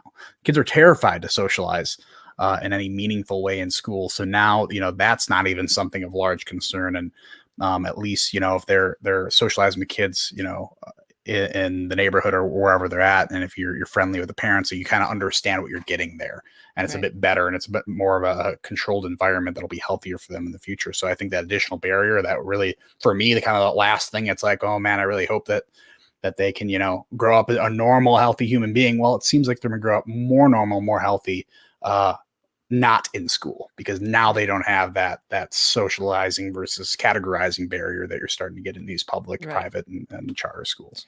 So true. And I was kind of glancing, as you were talking about that, the socials, something caught my eye and I was like, wait, we got to read these comments. There's some like great stuff in here. So Going through. let's go through a couple of them because some of these are on point. So, there is, first of all, we've got a hybrid says over here, they're everywhere and their disciplines have permeated other disciplines. I think he's talking about this: gender studies, race theory, queer theory, sexualities, masculinity, and whiteness studies. Mhm. These things are what they're doing with the Yeah. socialization. See, because people Mm. think socialization is about socializing. And I think that's what they really mean. Even Carrie said that. They really are asking, are your kids weird? Like, are your kids weird? And I hate that. I know that's what Mhm. they're asking. And I'm thinking, like, well, today, most kids are weird. There's nothing being normal about this. being weird is cool now. Yeah, So it's yeah. not. So that's really what they're asking. And then this is also, I mean, he's got a few good ones. They see them as their children, which they do, Yep. like they're Yep. their kids to mold. And then your pal says if you have an average child, you could finish homeschool in no time. And that's absolutely correct. Mm. Whether it's in a given day, what you're going to finish, or just you don't need 12 years. You absolutely do not. In fact, compulsory school, when they started it, was like for maybe 3 years or 4 years for X Right. hours a day. I mean, we keep expanding and expanding, and now they want to do universal preschool. So Mm. even compulsory school was not intended to be for 12 years or 13 years when they started. Yep, most of the time in school is a complete waste. Absolutely. Then we have this: public schools only have two purposes: to promote nationalistic unity and provide daycare services. That's it. Yep. What else does the state want? You want to pull people out of the workforce, earlier and longer and so forth. Modern schools are failing at the first objective, which was the nationalistic pride. Now, Mm. to me, nationalistic pride serves a purpose when the nation is living up to its, Yeah. creed or whatever. So, for example, if we were living up to our founding principles, I'd be waving my flag every single day, right? But I'm not loyal to the geography and I'm not loyal to a piece of cloth. I'm loyal to the ideas. And if the ideas are not being represented, then I'm not sure there's nothing out there to be patriotic about. I'm loyal to those documents. I'm loyal. If I move to another country, I'm taking those ideas with me, not because I'm going to try to overturn their government, but because that's still the life I want to lead and want my children to lead. And then let's see. Then he also says, I worry less about the teachers. They're bad enough, but phones, computers, social media, and other school children are much bigger worries. Something else parents don't think about: Mm. when your kids are in a school, you have zero say in who they are socializing with and what those influences are. And when you're also being taught to like feel and emote and have empathy for every person you're friends with, this can become quite dangerous, actually. And Abigail Shire talks about this in her book, because girls, and I know we're not supposed to talk about gender, but hello, guess what? Girls are girls and boys are boys, and they do different things and think differently. And one of the things that girls are prone to, especially preteen through teen years, adolescent girls, already have a tendency to mirror their friends' emotions or to try so hard to empathize that they will literally take on what they're feeling. Mm. And so this is one explanation she thinks for why there's this trend, this rash of girls who sort of don't want to be girls anymore, and then like almost following like their friends are coming out and they're coming out as trans or whatever. And when you add to that there's so much fear culture, fear of how I'm being looked at and judged and classified and sorted and so forth, it's a way to kind of like stop growing, stop moving, stop maturing, stop becoming a woman. It's Mm. already difficult to deal with all of this. So you're just like, freeze in time and not have your body change and all that kind of stuff. And instead of encouraging kids to deal with reality and accept that, this is your biological reality, and this is what's happening, and it's a good thing, and this is good. They're encouraging the opposite. They're encouraging like, oh, you feel negative about it? Let's talk about that. Mm. So Well, you that's don't why have a you see, say. yeah, and that's why you see. I think it was in Schreier's book, or it might have been I forget the guy's name. When Harry Becomes Sally, um, Uh, that he they talk about it's girls who are normally like on the spectrum, which is very relatively rare often. compared to the guys. But yeah, you already have that added distress there, and it's just at the right moment you have this Right. catalyst there to say, well, here's a quick fix that Right. is this thing that you're searching for, and it's I it's gross I how we hate to take use advantage of the that. I hate to use the word because it's their word, but ableist. But schools are. They just are. And their definition of able is extremely narrow. So, what most people 50 years ago wouldn't actually not have referred to as special needs or anything like that. We would just been like that really smart kid, or the kid's a little quirky, or she's a Mm. tomboy, or whatever, right? We had a broader range, ironically. People talk about, oh, it's so much better now. We have such a broad range of normal. It's like, no, actually, we don't. We've made normal a bad thing, and we've made this kind of nouveau conformity where if you're not weird enough, then you're too normy, then that's a Yeah. bad thing. And I think yet, it's part of getting rid of standards because that's what right. normal is. Yeah. Exactly. But then what they've done is the school itself has such a tiny, narrow window for what is achieving, what is, acceptable behavior, what is, all these things is super narrow, almost punitive. And then they empower the kids to police it. So you have no say in any of this. So if you're concerned about socialization or socializing or the influences on your kids, then that's all taken away from you as a parent. You lose it. It's completely gone. And it's gone from the age of 6. So like, are you ready yet to give that up? And most parents, if they stop and think about it, are like, ooh, wait, I hadn't really thought about that. So it's something that needs to be thought about. And then let's see, there's a couple about college. You mentioned you're talking cost benefit. Mm-hmm. The one really big benefit, I think, in terms of savings is that homeschool kids are more likely to choose not to go to college for a really good reason. Like, in other words, not just because like I can't afford it, or not Mm-hmm. just because, but more because like I have some other things that I want to do or that I'm already doing and I don't really have a need for that, and they're debt free. It's like they don't. Mm-hmm. Or conversely, they did so well because they were self-motivated, self-directed, and they were, happier, that they do really well on the test to get into college. They present themselves as mature and responsible and well adjusted. And the good college programs that they are also more likely to suss out and figure out they're not applying to be, to be sociologists, Mm-hmm. typically, then, they're eager to have them. Like, wow. And they may even give them a scholarship. So you could save a bundle in terms of your kids launched faster, better, Mm-hmm. happier, healthier, with less debt, because they weren't indoctrinated into this kind of perpetual dependency of other adults orchestrating and everything and telling them where to go. And So I think it says college is falling out of fashion because of degree inflation. The new standard would be to demonstrate ability to actually accomplish projects. Well, when kids are homeschooled, they typically, that's how they do. Now, this, he says, I don't know if it's a he or she, I'm sorry. I worry a lot about average homeschool children. I've dabbled in online education enough to realize that most people aren't primed to learn outside a highly structured classroom. Well, I'm going to touch on that because it's not the highly structured classroom. I think it could look that way. What it is that if parents try to recreate school at home without that structure, it won't work. And then you could have something that's worse, right? So that's why I say you don't have to know your child, know your household, know, those kinds of things, and make sure it is appropriate to that setting. Okay, because it certainly, you can't recreate that level of structure in your house, and the kid will quickly become dominant, like either they won't do stuff, or they'll do the wrong things. And I mean, if you're talking little kids, so I had to deal with that. My eldest daughter has ADD. So in a classroom, obviously there's an external structure that she's going to like sit up and do what she's supposed to do more easily than at home.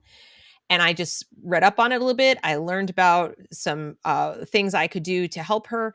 And lo and behold, she was listening. She was paying attention. In fact, better than she was in school, because I took her needs seriously and structured my setting according to that.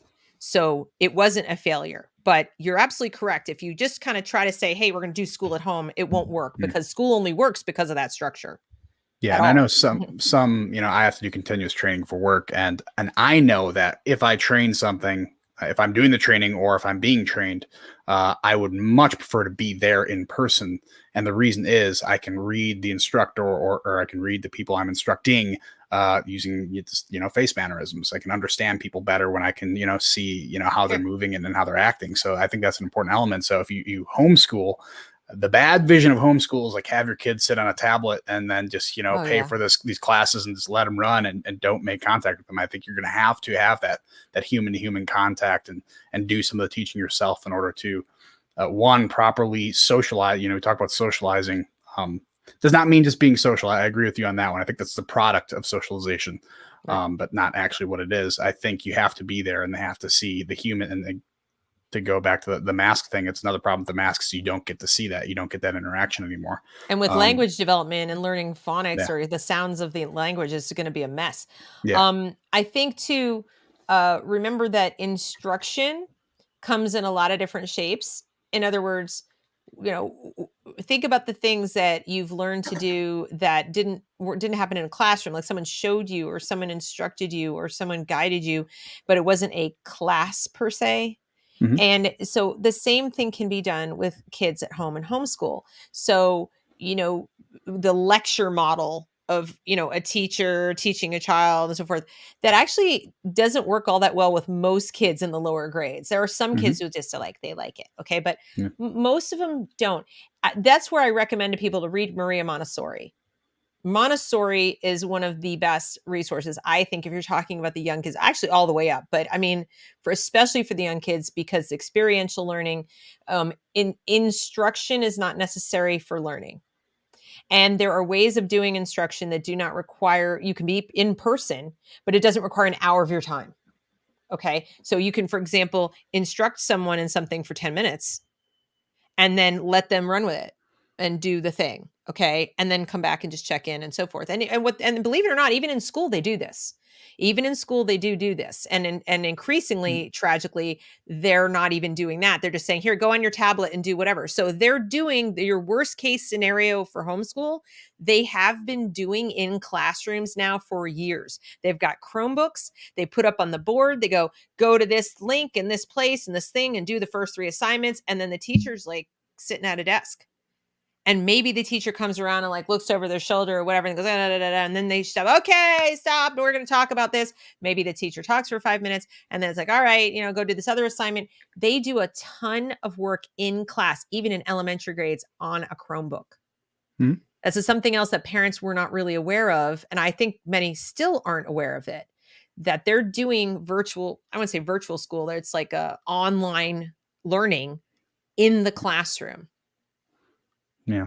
Yeah, I know. Well, since my daughter was only in school like half the year last year, they did have a tablet, and I think that's actually even a thing that they assign outside of COVID, so they always have one anyways. But Yeah, I exactly. mean, they have structured classes on there, and I'm at some point I'm like, what does the teacher do? She's like Precisely. more of like a prison guard or a CO than she is a an Think actual you teacher. pretty much nailed it with the prison guard. Yeah. It is schools have been likened to prisons.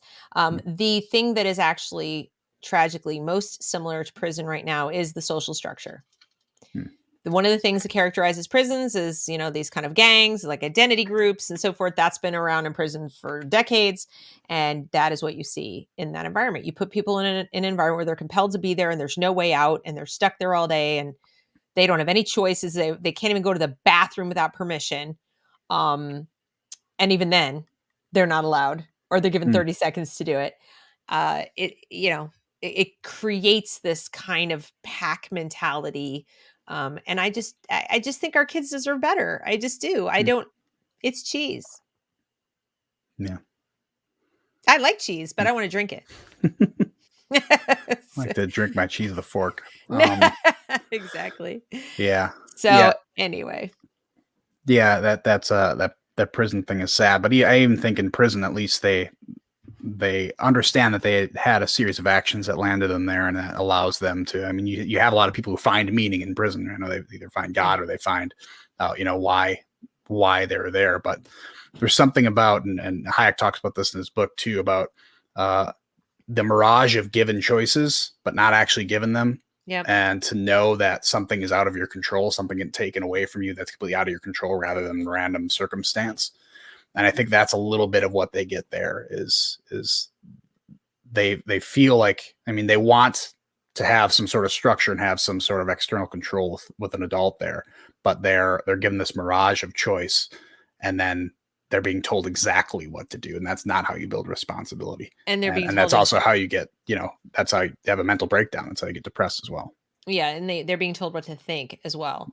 And imagine, I always ask my audience to put on their little kid hat for a moment, like just try as hard as you can to remember back to when you were 6 or 7. See if you can just like get there. And you haven't been to school yet.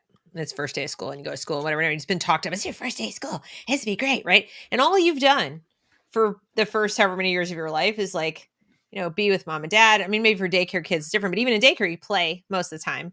I don't think that's necessarily awesome to just play constantly with random strangers, but okay. Hmm. So you've pretty much been able to just live like a little kid. And now you go into this environment where it's like, you can't do this and you must do that and you can't do this. And it's got to be a shock to the system. I mean, it's like this, "Huh, what?" And I think given that the morality of a small child developmentally is that bad things happen to people who deserve it. That like, if you do something bad happens in return. They have a very black and white way of seeing the world in terms of morality when they're little. It's kind of primitive. Hmm. There are various stages they go through. And imagine what's going on in their minds when they thrown into today's public school setting, where as early as kindergarten, they're like, well, so you might not really be a girl or a boy. That was assigned to you by your parents. I know they told you that you were this, but maybe you're not. And now you're like unmoored. You're like, wait, what? you know and then on top of that, it's something else that like you thought was stable and safe and secure, and it's like, but that's not either. So it's funny that our conversation is about trading liberty for security. What they do in school is they take a child, let's say you take an average healthy child with healthy home life. Okay, Hmm. not doesn't have to be perfect to be healthy. And you put them in this environment, and one of the first things they do is like shake them up. Their gender and their sexuality, and oh, you're white, you're a racist. And, it's like, oh, the world is ending in 12 years because of climate change. And, you're like 8 by this point. You're Hmm. going, so now you're completely rattled.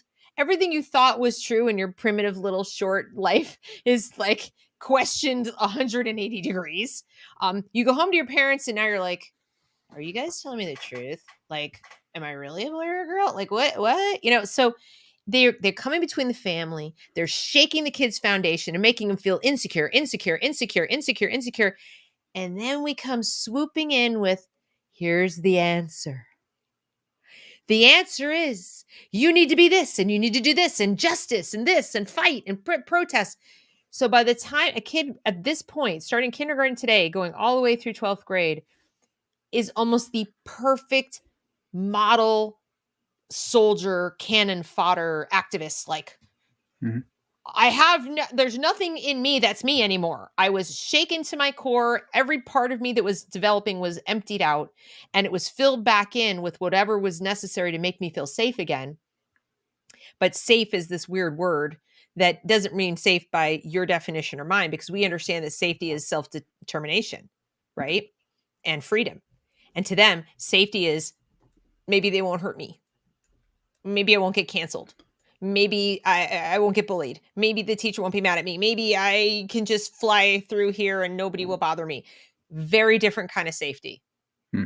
So it's just kind of ironic. I thought, we're talking about safety versus liberty, and they're making these kids unfit for freedom. Mhm.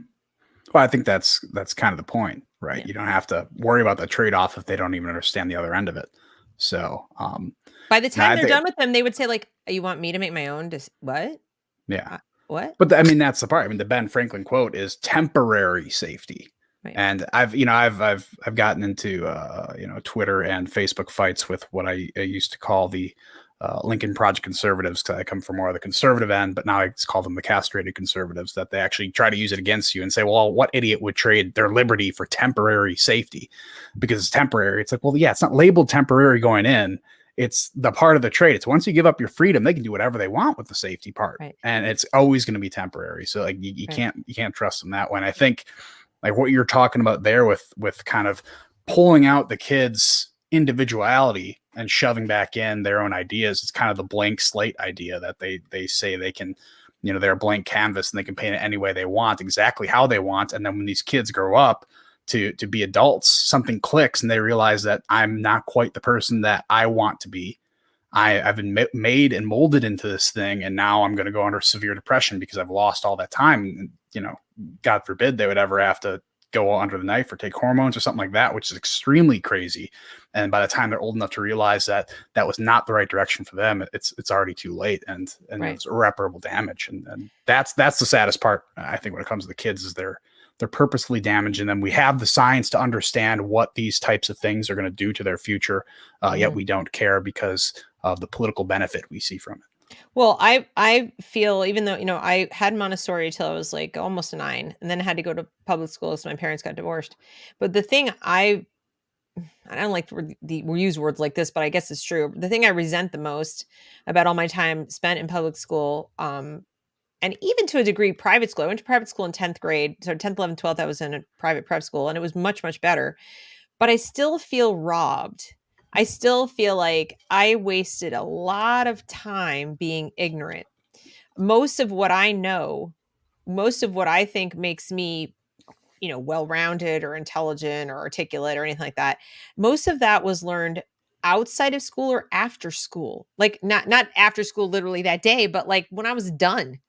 I feel like I had wasted for me so much time that I'll never get back, not just to do other things, but to learn. To Mm. learn. There's so many subjects I'm now realizing, like, oh my God, I'm so interested in that. But I'm this age, or whatever age I was when I first realized I was interested in it. And now I've got real responsibilities. I have bills to pay. I think our kids have this finite amount of time where we are there for them. We really are their security. We are there to put the Mm. roof over their head and put meals on the table and so forth, and make sure they have clothing. And I realize not every child has that situation. I'm speaking for the average here. But that's a gift in and of itself, in a way, and that was one of the Mm. reasons we built up the lives that we did, and before we had kids, so that we could be the responsible parents to do that. And it seems to me like, why squander that opportunity to then go hand them off to someone else to parent them for 13 years, when one of the biggest benefits that we've paid for with our time and our effort and everything to like have that life. And one of the things that we have now earned is the ability to let them learn what they can learn, what they would be interested in learning in a span of time where they have the most time to devote to it. Hmm. And obviously first they have to learn to read and write and all that, but let's say take a kid 6th grade average age, okay, who at this point ought to be able to read pretty well. Think of all the subjects they could learn. Think of all the books they could read. Think of how much science they could know. Think of how many languages they could potentially speak, or how many places they could go, or sports they could play, or art projects they could do. I mean, who knows what they're interested in? But my point is, if you're wasting a bunch of time waiting in line, sitting in a room, doing this, doing that, you get out of school, two things. Learning to you has been painted as this drudgery, Hmm. right? So you get out of school, you're like, oh my God, I'm never looking at another book again. It was how a lot of kids react. That's how I did. Right. And now you got to go to work.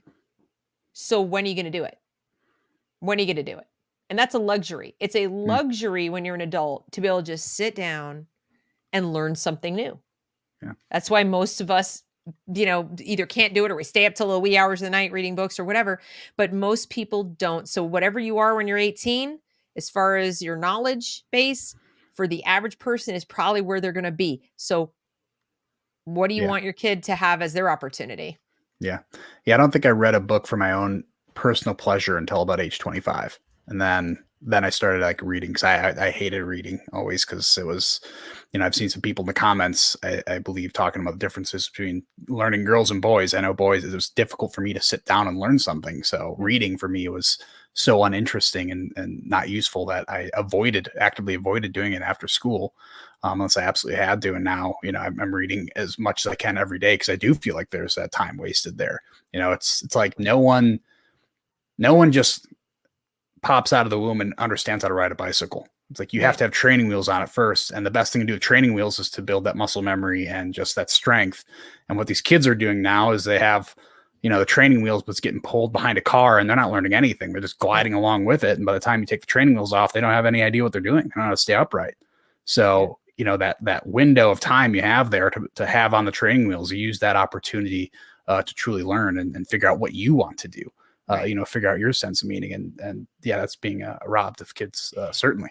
And I also want to make sure people watching understand that, and this is again why I don't like the term homeschooling, because it makes it sound like it has to be done at home and that there's no value whatsoever to any form of schooling. And that's not true. There are those kids who really do like to be in a classroom or in that kind of a setting where there's multiple children and so forth. And it can be beneficial even with homeschoolers. There are plenty of homeschoolers go take a class. There are Ys that offer classes, like where you go and it's at the Y, but it's for homeschoolers. Mm-hmm. So I don't want to come off sounding like all forms of structured education are bad for young children. What I'm saying though is just, know your kid and what steps they might do well with it in some subject, but not others. And there are some models, I think it's in, I don't know if it's Finland or Norway. I can't remember. It might be Finland, where they have done a better job. And even though there's this state school, so I still don't like that, but at least what they've done is try to take into account what we talked about, the biorhythms of a child, when they're usually awake, when they're not, how much time they need physical exercise of fresh air outside, how many hours are really appropriate for a little body to be sitting in a chair. And they spend so much more time outside running around in the fresh air when they're younger, developing their muscles and their bones and getting their energy out. And it's especially true for boys, is really necessary. And so when they come back into that classroom in that structured environment, they've gotten their, it's kind of like out. And they have a greater appreciation for nature because they spend more time in it. We know research tells us that the more time you spend outside breathing fresh air in nature, the better you are mood wise. Your hormones are more regular. Being inside is not what humans were evolved to be. We're not really meant to be in rooms all day long. And it's not healthy. We have obesity, we have all these problems. So if you're thinking about different ways to educate your kids here in the United States, open your mind up to all the potential possibilities. And like I said to you, if you're like, I can't sit in my house and I got to go work and so how many people do you know in your community who might be like-minded? Could you get a group of 5 or 6 families together? Could you form a micro school? Could you figure out a place or a church basement or somewhere that would allow you to have some space? Could you figure out 1 or 2 parents who could do? You get what I'm saying? There are ways that you could go ahead and create your own little school It could still be a school that works for what you need and is still light years better, possibly even optimal, right? Mhm. For your kids. There is no one size fits all solution, and not all structure is bad. It's just when it's arbitrary, like, how Emerson said, a foolish consistency, right? Is the hobgoblin of little minds. Okay, so there's no there's no need to be consistent with that model just cuz. But if you find something valuable in it, keep it. I'm not suggesting that everything is terrible. Just Mm. the government doing it is bad. There are plenty of people who love their private school, for example. And as I said, Montessori schools, if they're not woke, in other words, if you can verify that they're not woke, I love Maria Montessori. I think Montessori is phenomenal. If you find a good one and you can afford it, great. If you can't find one you can afford, make one. Mm. Make one. Read up on Montessori, find a bunch of people. Even you could possibly pool your resources together, a group of families, and find a teacher who knows Montessori, who's, kind of done it in the past and wants to go off and do their own thing. They don't want to be in a school anymore because they've gone woke or whatever, and have that person be your family's teacher and Mm. form a Montessori pod for elementary school or something. So there are options. You just have to decide that you want to do it. Yeah. Yeah. Yeah. And I like what you talked about. And I think you might have been talking about Norway, because I know they have a good system, but a public school education in Norway, an extremely homogeneous country, is different than a large, vast public school system in the United States. You can't, Right. that's not an apples to apples comparison. Well, So and they're not feeding them every meal, and they're not babysitting them from 6 o'clock in the morning, and there's a whole lot of things that our schools are doing that school was not supposed to do. And yeah. again, I just think the state shouldn't do it anyway, because Right. it just grows like that. To your point, in a country like Norway or Finland, you've got a tiny homogenous population. It's a very, very different.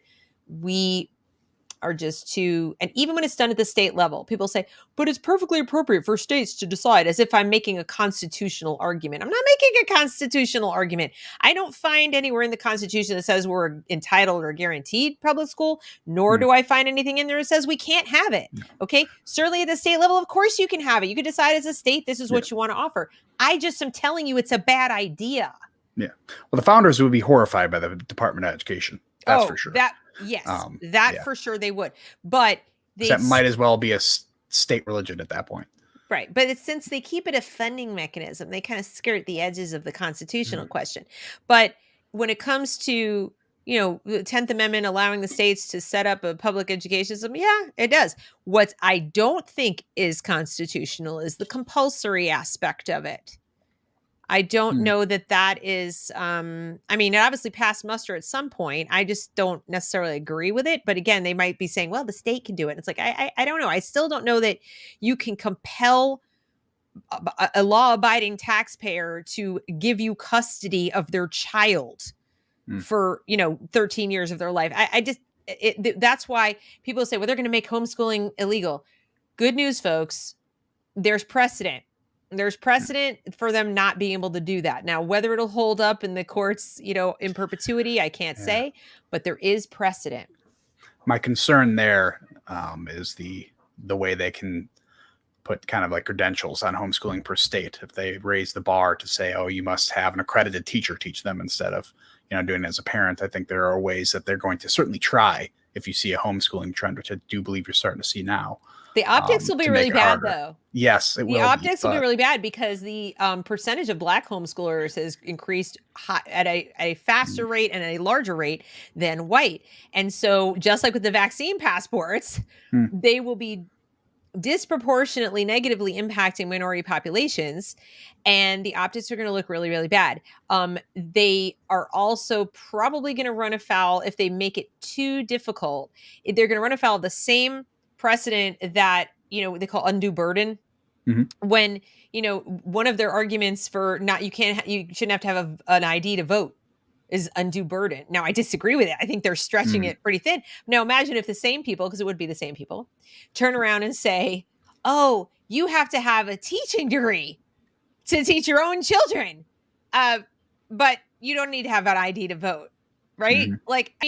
And again, we live in the upside down right now. We live in a Yeah. world where they can have that level of hypocrisy and there's no journalist who's going to even cover it. It's going to be like, what? That's perfectly fine. I don't understand Yeah. there's a contradiction here. So it's a cult, and cults Hmm. tend to not contradict themselves. I mean, they contradict themselves, they tend to not contradict each other. Mm. And that's what we're missing is journalism. So, I Yeah. mean, to I know you got to finish up. So, I would say the answer to the original question of, which is more expensive, if that's the question, is I personally am on the side of it's indoctrination is massively expensive because you are Mm. literally spending your liberty. Yeah. I would say that's Yeah. it. One of those you can't get back. You can always, and I go back to the Hayek quote that you can, this freedom and liberty comes at a material cost. It might be a sizable, severe material cost, which I, bring it back. He wrote this book in 1944. Severe was a lot different then than it is now. I don't Okay. think it's going to be quite as severe, but it's the material costs you have to be comfortable with exchanging for that education, giving your kid a proper advantage of becoming an adult. And I think we undersell that idea so much because we just think kids are naturally going to become adults. Like if you just let them sit in a box for 18 years, they pop out as an adult. That's not how that works. But it might be better than putting them in public school. But so we can't treat our kids as this automatic, like gonna just grow up and be responsible and understand what to do and be able to make good informed decisions. If we just leave it up to effectively the teachers unions now, which is really what it is. Yeah, and it Yeah. is the teachers union, and their incentive is not to, why would they want thinking individuals to be out there in the world? I mean, they don't have an incentive for that. Their incentive is to keep their job, Well, and no they no union's incentive is to improve the product necessarily. It's no. to defend, which I'm not trying to blast all unions, although I'm not a particularly big union guy. Um, like understand their union is meant to argue against the kids, not for Right, them. That is right, its purpose. right. So, But like I said at the outset, if I just think if we had wanted to maintain our country, free republic, then we would have been teaching our kindergartners, Locke and mhm. Hayek for that matter. And people's like, to kindergartners? I'm like, you believe it or not, if you can make the anti-racist baby board book, you can make the Hayek board book. You can make Mhm. the Locke board book. You can make a little, in fact, that's a great idea. Trademark. Why don't we? Why don't we have like, the anti progressivism baby board book or something? The Mm. anti-racist board book. No, I'm not even kidding. Like Mhm. there somebody needs to sit down and make like Hayek for babies and like Mhm. all these. Somebody needs to do that I think because I think Brad Metzler, I think his name is, writes awesome kids books that yeah, are about actual historical figures, and that's something I could totally see him doing. Great illustrations, got a lot of good information in there, and yeah, that's something I think would be right. awesome if he did that. If he Exactly. hasn't already, I don't know. That would be great. I'll mention that to Brad Thompson, and it'll be like, why doesn't your wife do it? Right? Because she homeschooled, they homeschooled their kids, and Hmm. she would have after when she first got started, she was a little and he said that, but by the time they were done, she was like, I would have gone college, med school, I would have done the whole thing. Very very much for it. But here's somebody says, David asks, and this is there is an answer to this question. If you don't need certification to homeschool, why require certification to public school? Well, the answer is that the certification is primarily about the professional standards. So, in other words, the certification exam, while they do ask you questions about subject matter and so forth, there's a big chunk of it that is about the bureaucratic nature of it. Like, what do you do in this situation and that situation? In fact, when I took my certification test in Pennsylvania after graduate school, I almost flunked that section because they in my graduate program I didn't major in education. I majored in American studies, and I went back to grad school to get a master's in certification at the same time, so I didn't have any undergraduate teaching college. And so I studied, child development and children's literature and science and all the things to like be at a master's in education. And then I had to sit for the test so I get my certificate. And I passed the parts that had anything to do with any kind of subject matter with flying colors, and I could have done it without the graduate degree. the certification, they told us in our graduate program, we're not going to prepare you for the test, but you have to sit for the test if you want to teach in Pennsylvania. And I kind of looked through the material a little, but I was like, how hard could it be? I almost failed it. And I'm not a stupid person, okay? I almost failed it because it was all kinds of bureaucratic mumbo jumbo about like, what report do you fill out when you have this kind of an incident? I'm like, huh? Do I really need? Can I just look it up at the time? I'm a smart person. I'll figure it out.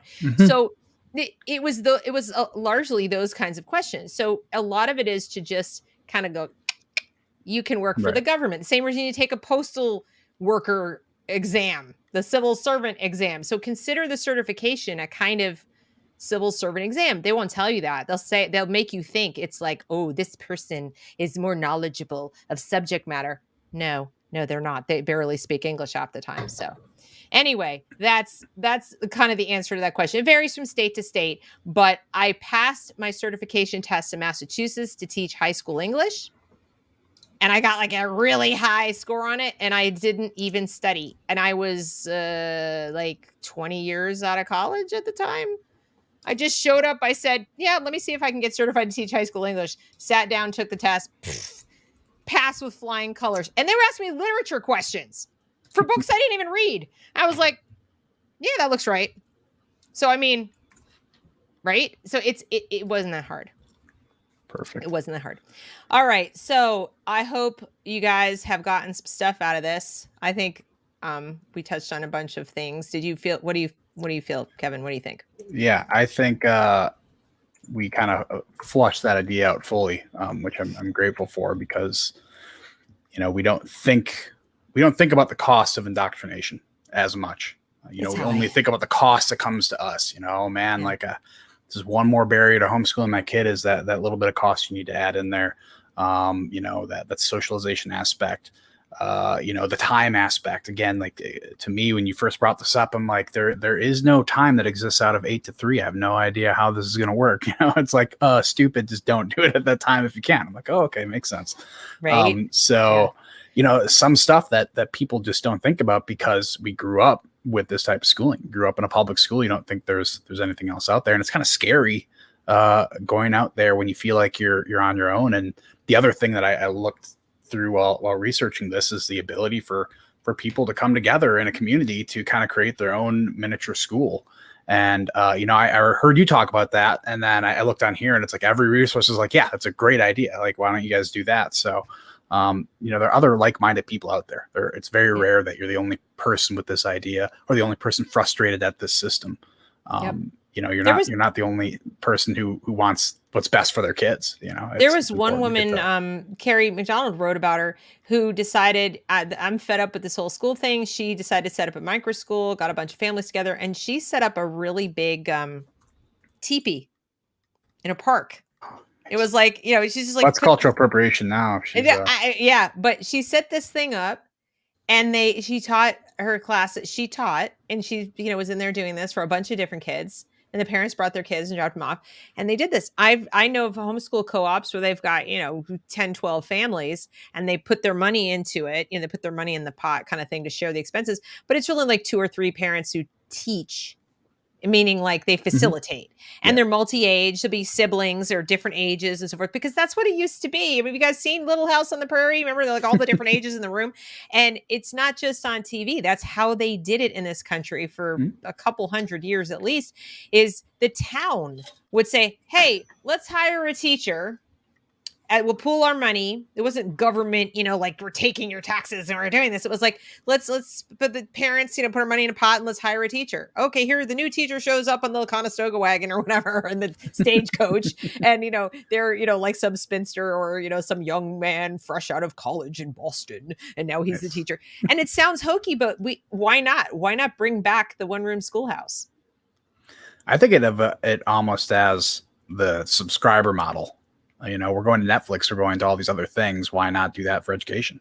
Yeah. That's basically a subscriber model right there. They exist for certain kinds of schooling. You've got OutSchool has something like that. It's not really subscriber, but you can sign up for like classes to take what you want. Then there's Acellus, which is a subscription model, but that's videos. So the instructor is standing. It's very traditional. Yeah. It's very traditional instruction, but it's video. So you can pause it, stop it, slow it down, whatever you want. My daughter liked it for biology because she's like, oh, I can pause the video. I can rewind if Mm. I don't understand something. So she Hmm. actually liked that. And $25, I got 5 classes for $25 in her sophomore year. I didn't use all 5. I just used the Hmm. science, but even for one class, $25. Okay, I'll pay that for a biology class a month. So Mm. they're all kinds of different models, and you just have to go find the one that works for you. There is subscription time for learning, but it's all online. If you don't like that, then oh my goodness, then you don't want that. Check this out. Thank you so much. My tax return finally came in today. My fortune is your fortune. Crazy degree like 5 months government workers short. So thank you so Huh. much. God, you're That's so awesome. kind. Thank you. Yes. So anyway, yeah, there's be an entrepreneur. If you're listening and you have an idea, we're not China. China Mm. just literally this month outlawed that. What we are talking about is not legal in China. What they did was they said too much capital is infecting education.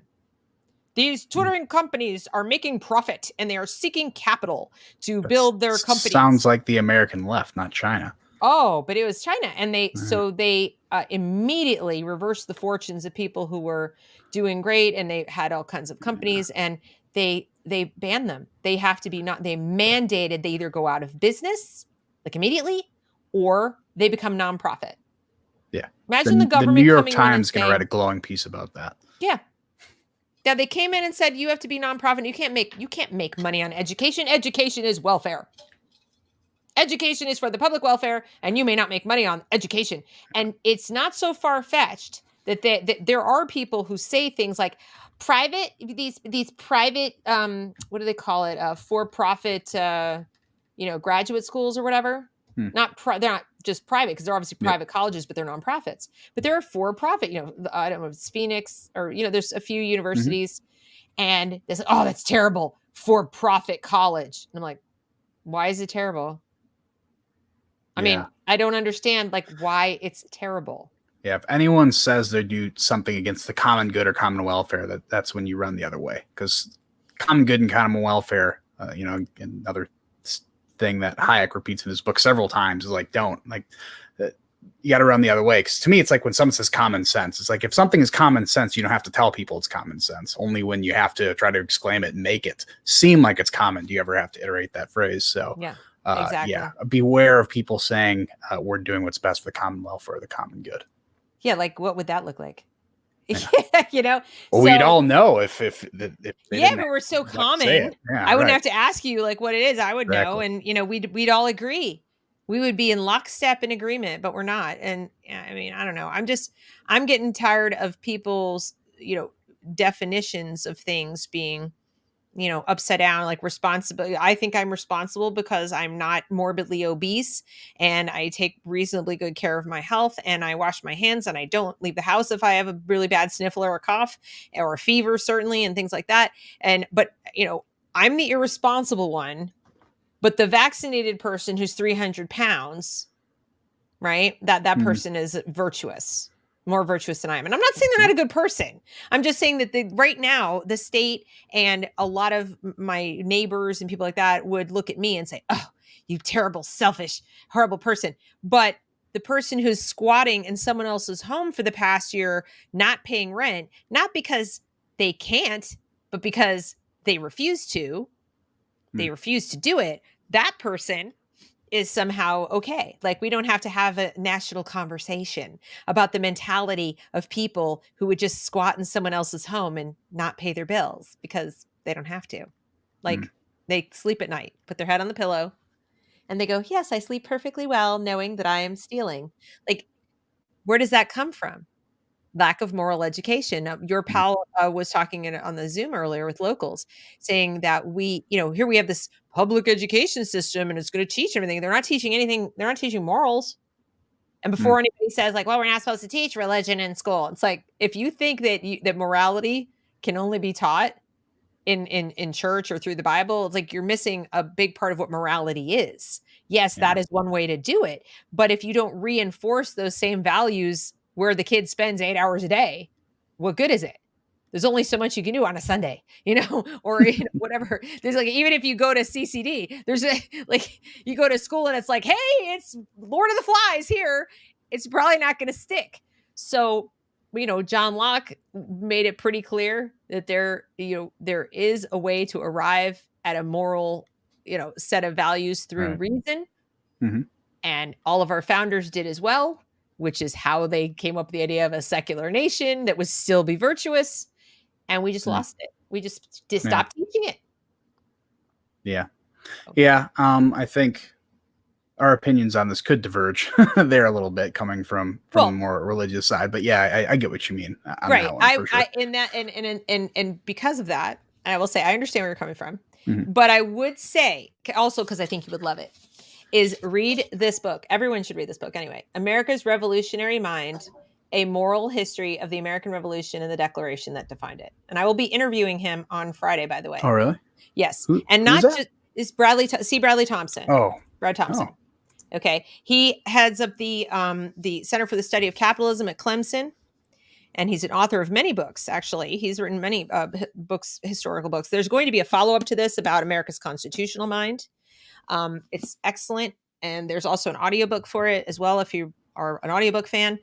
And he's written about education as well. They're in PDFs, like out in journals. So you kind of have to like go out there and find them. But fascinating guy, great thinker. And he considers, like I said, abolition of the public system to be a moral imperative. And I agree. But this book did the best job I've seen of explaining how you arrive at moral precepts using reason. And that's not to say, again, it's not saying, religion's bad. This is not, these people, many of them, our founders were religious people. So that's not the point. The point actually was more along the lines of, if you read the Declaration and it says, that endowed by their creator, right? Mm-hmm. And then you talk about nature's law and God's law, right? Mm-hmm. The idea was that they were the same. The idea was that natural law was a reflection of the law that you could understand using your human capacity for reason. You could understand the law in that way. And so that you could explain it using reason without having to reference the Bible. That's how powerful it is. So I think if people look at it that way, instead of as a rejection, it's more of like a symbiosis, it's easier to understand. And you may or may not be a believer in that scenario, but that's how powerful natural law is. Now, obviously, a person of faith says that's because God created it, right? And a person who's not says safety net or whatever. Whatever they say. So yeah. I don't think reason and religion diverge anywhere near as much as people say it is. But right. So, and but that we were a Lockean society, and we stopped being that. Somewhere in probably the, I don't know, where would I put it? I mean, early to mid 19th. No, early to mid 19th century already. Pretty early. Tragically, I mean, you got once you get the progressives, coming in, which is just a different religion. Dewey, all that kind of stuff. I mean, it was already the beginning of the end, and even the founders were skeptical that we would be able to keep it up. They were hopeful, but pessimistic. So anyway, anyhow, this was fun. Yeah, this is a really good one. I always enjoy our conversations. So I guess we'll see you guys next month, I suppose. For sure. Yeah. And we usually do one of these for those who are new to this. Here's how this goes. So this has just appeared live, and you, the lucky ones who attended, got to join us live and throw your questions out there. But Kevin's going to go and throw it up as a podcast for people who like to listen. So if you came late, or you prefer to listen to things, or someone who might be interested in this, but they're not a video watcher, you are going to want to go to Engineering Politics YouTube channel and grab the podcast, or better yet, head on over to Kevin's locals community, and that is engineeringpolitics.locals.com. Mhm. and you can join that community. You can read Kevin's writings, and I think you post the podcast there too as well, right? Yep, I Yep. host So all media content there as well. right. Yeah. So all his media content, his own videos. He's got the Road to Serfdom videos, which you're going to want to check out, and also the interview with Benjamin Boyce. Lots of great content over there. And then there will be some clips as well. So we do one of these a month, and then Kevin runs with it and breaks it up into wonderful sub content, basically, that you can check out and share with all your friends, and you should, Yeah. because it's awesome. So Yes. anyway, but Yeah, thank yeah, you we guys. definitely get some good sound bites out of there. And also just obviously you're here so you know where to find Deb, but make sure to join the reason we learn locals.com community, because that's also a great community there as well. Thank And you. and yeah. All right. So thank you guys for coming, and we will see you next time.